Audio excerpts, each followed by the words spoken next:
آئیے میں اس کتاب کے حوالے سے چند باتیں آپ کے سامنے رکھتا ہوں. ہمارا یہ عقیدہ ہے، اور ہمارا ہی نہیں بلکہ ہر مومن مسلمان کا جو اللہ اور اس کے رسول صلی اللہ علیہ وسلم کے اوپر ایمان اور عقیدہ رکھتا ہے، آخرت کے اوپر ایمان عقیدہ رکھتا ہے، ہر مومن کا یہ عقیدہ ہے کہ اللہ سے بھول چوک نہیں ہو سکتی ہے یا نہیں ہے یہ عقیدہ؟ اللہ سے بھول چوک نہیں ہو سکتی. یہاں تک کہ فرشتے بھی اللہ کے حکم کی نافرمانی ہرگز نہیں کرتے، نہ ہی فرشتوں سے، نہ فرشتے اللہ تعالیٰ کی نافرمانی کرتے ہیں. چنانچہ اللہ وحدہ لا شریک نے ارشاد فرمایا وَلِكُلِّ أُمَّةٍ أَجَلٌ فَإِذَا جَاءَ أَجَلُهُمْ لَا يَسْتَأْخِرُونَ سَاعَةً وَلَا يَتَقَدَّمُونَ. سورہ اعراف آیت نمبر 34. اللہ تعالیٰ نے فرمایا کہ ہر قوم کا ایک وقت مقرر ہے، ہر قوم کا ایک وقت مقرر، یعنی ان کی موت کا ایک وقت مقرر ہے. جب ان کے موت کی گھڑی آ جاتی ہے، جب ان کے موت کی گھڑی آ جاتی ہے تو نہ ہی وہ ایک لحظہ آگے ہو سکتے ہیں، نہ ہی وہ ایک لحظہ پیچھے ہو سکتے ہیں. یعنی جس دم موت لکھی ہے اس دم ان کو وہ موت آ کے پکڑ لے گی. یہ ہمارا عقیدہ ہے قرآن کی اس آیت کی روشنی میں. اسی طرح سے فرشتوں کے تعلق سے سورہ تحریم میں آیت نمبر 6 میں اللہ تعالیٰ نے فرمایا کہ لا یعصون اللہ ما امرہم ویفعلون ما یؤمرون. یعنی اللہ تبارک و تعالیٰ کی وہ فرشتے نافرمانی نہیں کرتے ہیں، جس بات کا اللہ نے انہیں حکم دیا ہے ان باتوں میں وہ فرشتے نافرمانی نہیں کرتے ہیں جن باتوں کا اللہ تعالیٰ انہیں حکم دیتا ہے، ہرگز نہیں، بلکہ جو اللہ تعالیٰ کہتا ہے فرشتے اتنا ہی کرتے ہیں. یہ قرآن کا عقیدہ جو مومنین کو اللہ وحدہ لا شریک بتلا رہا ہے. مگر آئیے ذرا تبلیغی نصاب کا ایک عقیدہ اس آیت کریمہ کی روشنی میں سماعت کیجئے اور دیکھیے کہ امام تبلیغی جماعت کیا فرما رہے ہیں اور کس قدر اللہ کے حکم کا تمسخر اور مذاق اس عقیدے میں اڑایا گیا ہے، اور امت کے گمراہ کرنے کے لیے کس قدر ایمان شکن عقیدہ حضرت زکریا صاحب اپنی کتاب تبلیغی نصاب کے اندر بیان کر رہے ہیں. چنانچہ یہ فضائل نماز ہے. اس فضائل نماز کے صفحہ 10 کے اوپر آپ اٹھا کر کے دیکھیں. فضائل نماز کے صفحہ 10 کے اوپر آپ اٹھا کے دیکھیں. حضرت نے ایک واقعہ بیان کیا ہے.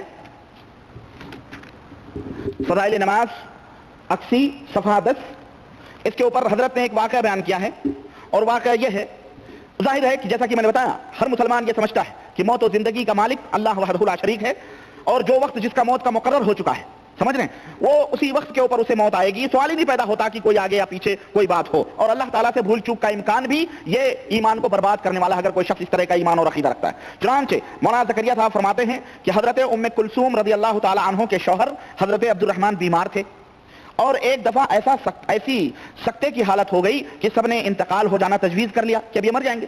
حضرت ام کلثوم اٹھی اور نماز کی نیت باندھ لی. نماز سے فارغ ہوئی تو عبد الرحمن کو بھی افاقہ ہو گیا. لوگوں سے پوچھا کیا میری حالت موت کی سی ہو گئی تھی؟ یعنی ان کے شوہر نے پوچھا کیا میری حالت موت کی سی ہو گئی تھی؟ لوگوں نے عرض کیا جی ہاں. تب انہوں نے فرمایا کہ دو فرشتے میرے پاس آئے اور مجھ سے کہا کہ چلو احکم الحاکمین کی بارگاہ میں تمہارا فیصلہ ہونا ہے. وہ مجھے لے جانے لگے تو ایک تیسرے فرشتے آئے اور ان دونوں سے کہا کہ تم چلے جاؤ. ان دونوں فرشتوں سے کہا تم چلے جاؤ. یہ ان لوگوں میں سے ہیں جن کی قسمت میں سعادت اسی وقت لکھ دی گئی تھی جب یہ ماں کے پیٹ میں تھے، اور ابھی ان کی اولاد کو ان سے اور فائدہ حاصل کرنے ہیں. اور اس کے بعد 1 مہینہ تک حضرت عبد الرحمن زندہ رہے اور اس کے بعد پھر انتقال ہوا.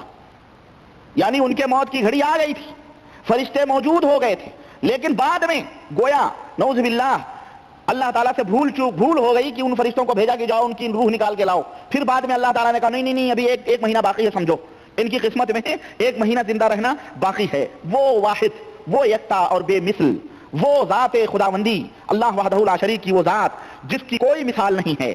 اگر کوئی شخص یہ عقیدہ رکھے کہ اس سے بھی بھول ہو جائے نعوذ باللہ، اور جس کی موت آ جائے اس کی موت میں ابھی فرشتوں کو واپس کر دیا جائے، اور یہ جو زکریا صاحب بتلا رہے ہیں کہ دوسرا فرشتہ ہے اس نے کہا بھی ان کے اس میں یہ باتیں رکھی گئی ہیں، یہ کیا ہے آپ بتلائیں؟ اس طرح کا عقیدہ یہ شیراز توحید کو منتشر نہیں کرتا، یہ توحید کے عقیدے کو ڈائنامٹ نہیں کرتا کہ مومن یہ عقیدہ رکھتا ہے کہ اللہ سے بھول چوک نہیں ہو سکتی، یا فرشتے اللہ کے حکم کے خلاف نہیں کر سکتے. کیا وہ دونوں فرشتے جو آئے تھے روح نکالنے کے لیے وہ بغیر حکم الہی کے آئے تھے؟ اور اگر وہ حکم الہی پہ آئے تھے تو کیا اللہ تعالیٰ بھول گیا تھا کہ ان کی قسمت میں سعادت اور نیک بختی نہیں لکھی گئی ہے؟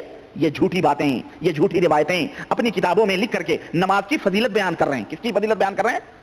کہ 2 رکعت ان کی بیوی حضرت ام کلثوم رضی اللہ تعالیٰ عنہا نے 2 رکعت نماز پڑھی تو گویا ان کی موت ہی ٹل گئی. گویا ہے تبلیغی جماعت کے بھائیوں، اگر تمہیں کوئی بھی اس طرح کی مصیبت آئے تو 2 رکعت نماز پڑھ کر کے اس کی موت ٹال دو، اللہ بھی بھول سکتا ہے نعوذ باللہ.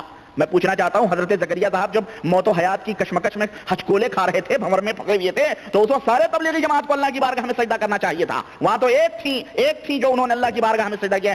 اگر یہ مقبول بندے ہونے کا دعویٰ کرتے ہیں تو ان کو سب کو سجدہ کرے. زکریا صاحب کو بتا لینا چاہیے تھا کہ اللہ تعالیٰ ان کو قیامت تک کی مہلت دے دے. جس طرح ایک کو قیامت تک کی مہلت ملی ہے نا، انہیں بھی مہلت دے دے قیامت تک کے لیے. سمجھدار ہیں ماشاءاللہ، آپ لوگ سمجھ جاتے ہیں. لیکن اگر زکریا صاحب کو میں کہنا چاہتا ہوں کہ اگر توبہ کرنے کی توفیق ہوئی ہوگی تو ٹھیک ہے، نہیں تو اس عقیدے کی بنیاد پر اللہ ہی خیر کرے کہ ان کا کیا حشر ہوگا. اس عقیدے کی بنیاد پر میرے بھائی یہ ظاہر ہے کہ حضرت زکریا کی بے احتیاطی، اور جیسا کہ انہوں نے بیان دیا ہے کہ یہ کتاب میں نے اس ایام میں لکھی ہے جب ڈاکٹر نے مجھے ذہنی اور دماغی کام کرنے سے منع کیا تھا، تو یہ انہی دماغوں کی اپج ہوگی، بد دماغی کی. انہوں نے بیچارے نے لکھ ماری، نہ کوئی حوالہ، نہ کوئی سند، نہ کچھ. اس طرح کے واقعات نہ جانے یہودیوں کے، نصرانیوں کے کہاں سے لکھ کر کے اور امت کو جو ہے گمراہ کیا جا رہا ہے.